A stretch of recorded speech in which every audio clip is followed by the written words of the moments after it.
Piles या haemorrhoid के लिए मॉडर्न सर्जरी वर्सेस छारसूट ट्रीटमेंट। हेलो फ्रेंड्स, मैं हूं डॉक्टर उमाकांत। दोस्तों, आज हम ग्रेड के हिसाब से जो सर्जिकल ट्रीटमेंट होते हैं मॉडर्न साइंस के, उनको हम लोग देखेंगे, और जो छारसूत का ट्रीटमेंट है वो भी हम लोग देखेंगे कि ग्रेड के वाइज से। जैसे हम जानते हैं कि जो हेमरॉइड होती है ये 4 ग्रेड के होते हैं, ग्रेड 1 से लेकर ग्रेड 4 तक।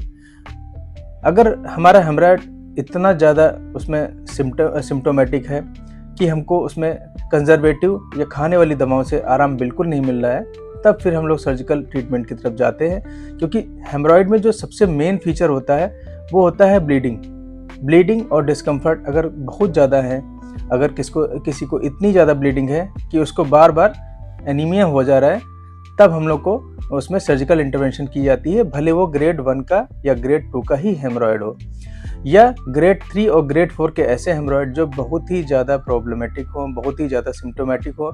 जैसे कि एक बार हम लोग थोड़ा सा नज़र डाल लेते हैं ग्रेड 1 से लेकर ग्रेड 4 तक कि क्या सिम्टम होते हैं और कैसे उनके क्लिनिकल फीचर होते हैं। ग्रेड 1 के जो हेमरॉइड होता है उसमें बहुत ज़्यादा प्रोलैप्स नहीं होता है, लेकिन कई बार वो बहुत ज़्यादा ब्लीड करता है और उसमें ब्लीडिंग के साथ में हम लोग को डिस्कम्फर्ट मिलता है। अगर ग्रेड 2 का हेमरॉइड है तो उसमें बहुत ज़्यादा ब्लीडिंग अगर हम लोग को मिल रही है, उसके साथ डिस्कम्फर्ट मिल रहा है, तो हम और उसके साथ इचिंग मिल रही है। ग्रेड 3 का जो हेमरॉइड है वो ऐसे हेमरॉइड होते हैं जो हम लोग को डेफिकेशन के समय बाहर आ जाते हैं और हम लोग मैनुअली उसको अंदर करते हैं, और उसमें कई बार हम लोग को इचिंग है, डिस्कम्फर्ट है, ब्लीडिंग है, या डिस्चार्ज और डेफिकेशन के टाइम हम लोग को बहुत ही डिफ़िकल्टी लग सकती है। और ग्रेड 4 के जो हेमरॉइड होते हैं उनका सपोर्टिंग सिस्टम चूँकि पूरी तरह से अंदर से ब्रेक हो जाता है, इसीलिए वो पूरी तरह से प्रोलैप्स होकर बाहर आ जाते हैं। और चूँकि इंटरनल हेमरॉइड के ऊपर म्यूकस मेम्ब्रेन की कोटिंग होती है, इसलिए वो डिस्चार्ज भी उनसे होता रहता है, जो कि हमारे कपड़ों पे भी, जो अंडरगारमेंट्स हैं उन पे या वहाँ की स्किन पे भी हम लोग को डिस्चार्ज लगा दिखाई पड़ता है।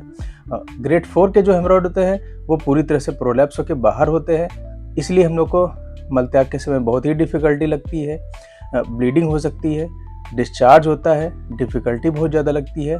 ग्रेड 3 के हेमरॉइड जो होते हैं कई बार उसमें हम लोग को मोशन करते टाइम वो बाहर आते हैं और हम लोग उनको मैनुअली अंदर करते हैं, लेकिन कई बार ऐसा होता है कि हमें कॉन्स्टिपेशन होता है या बहुत ज़्यादा प्रेशर अप्लाई करने से हमने जो हेमरॉइडल मास हैं वो पूरी तरह से बाहर आ जाते हैं, लेकिन अंदर नहीं जा पाते हैं। इसको हम लोग स्ट्रेंगुलेटेड हेमरॉइड कहते हैं। ऐसी जो स्थिति होती है ये इमरजेंट ऐसी कंडीशन होती है जिसमें सर्जिकल इंटरवेंशन ही हम लोग को तुरंत ज़रूरत होता है।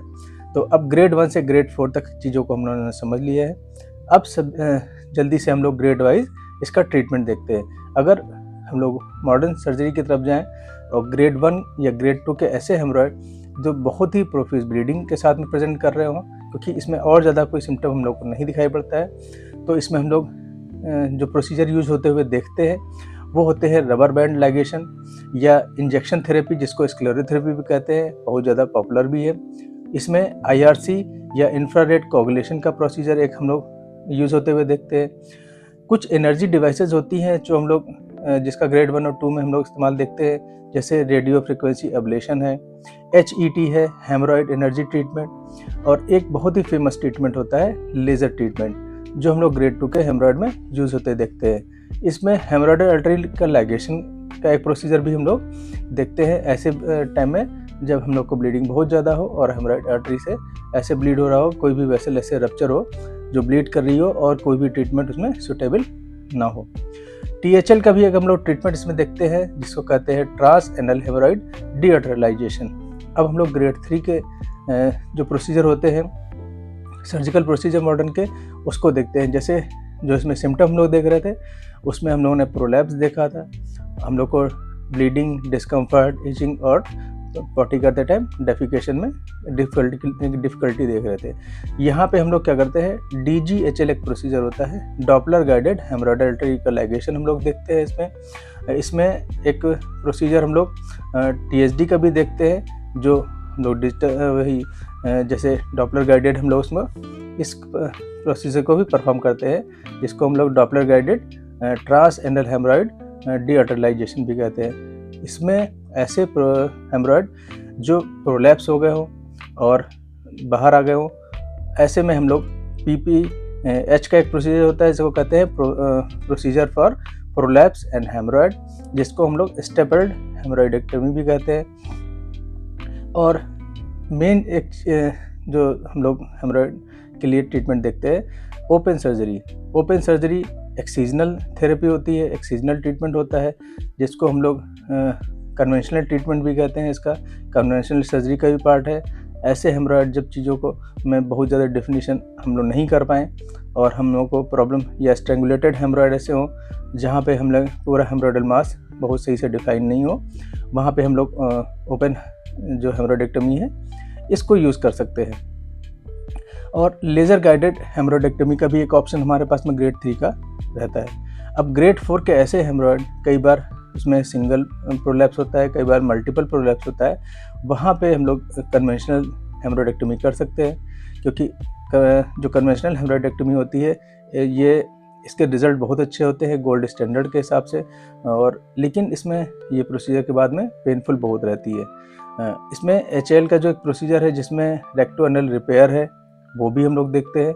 और PPH मतलब प्रोसीजर फॉर प्रोलैप्स एंड हेमरॉयड का जो प्रोसीजर था, जिसमें स्टेपल्ड हेमरॉयडोपेक्सी हम लोग देख रहे थे, वो भी यहाँ करते हैं। लेकिन सर्कमफ्रेंशियल प्रोलैप्स होता है जहाँ पे डिफाइन होती है चीज़ें, वहीं पे हम लोग इसको इस्तेमाल करते हैं, लेकिन इसका जो यूज़ होता है वो थोड़ा लिमिटेड होता है। जो एक्सीजनल सर्जरी होती है या ओपन सर्जरी होती है, उसको हम लोग ग्रेड 4 में अच्छी तरह से यूज़ होते हुए देखते हैं। आपने देखा कि मॉडर्न सर्जरी में इतने मॉडलिटीज़ या इतने ट्रीटमेंट हम लोग हेमरॉयड के लिए ग्रेड 1 से लेकर ग्रेड 4 तक देखते हैं। अब हम लोग देखते हैं कि जो हमारा जो छारसूत्र है, छारसूत्र ट्रीटमेंट में अगर ग्रेड 1 या 2 के ऐसे सिम्टोमेटिक हेमरॉयड अगर हम लोग देखें, तो वहाँ पे हम लोग छार का प्रतिसारण देखते हैं। छार को बहुत ऐसा तीक्ष्ण छार हम लोग अप्लाई करते हैं, उसको थोड़ी देर अप्लाई करके फिर बाद में वहाँ से उसको वाइप आउट करके हटा देते हैं।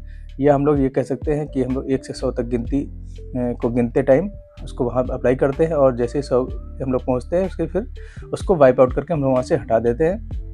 और बहुत हद तक हम लोग देखते हैं कि हमारे ग्रेड 1 और 2 के हेमरॉयड काफ़ी हद तक सही हो जाते हैं।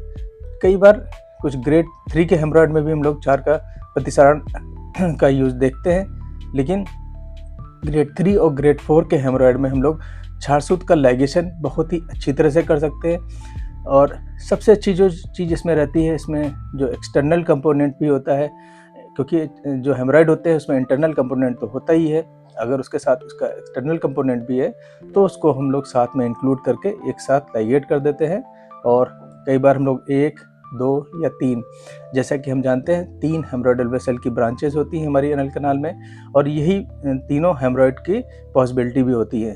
तो 1, 2 या 3 हम लोग कई बार तीनों को भी साथ में छारसूत्र से लाइगेट कर सकते हैं, और बहुत ही एक्सीलेंट रिजल्ट होते हैं। लाइगेशन के बाद में 7-8 दिन या कई बार 10 दिन में हमारा पूरा हेमरॉयडल जो मास होता है वो वहाँ से शेड ऑफ हो जाता है।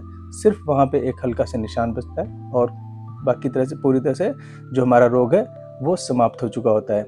इस तरह हमने देखा जो छारसूत्र वर्सेस जो मॉडर्न सर्जरी के ट्रीटमेंट को हम लोगों ने इतने क्लियरली समझा।